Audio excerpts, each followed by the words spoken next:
At President and CEO ng Flow Media na si Angelo Flores at iba pa naghahanda na para i-boycott si Christopher Min.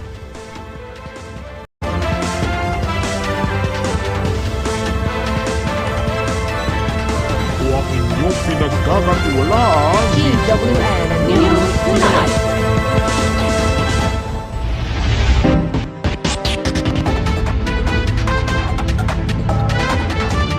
Iginiit ng Philippine Navy na trespassing ang China sa ating Exclusive Economic Zone o EEZ. Kasunod yan ng pang-aagaw ng mga Chino sa food supply na para dapat sa mga sundalo na nasa BRP Sierra Madre. Karamihan ng food items na inihulog ng China sa dagat, nanubog at nasira. Nakunan pa ng video ang habulan ng mga Pilipino at Chino sa dagat. May report si Allen Pima. Yung pala ilabangan nila.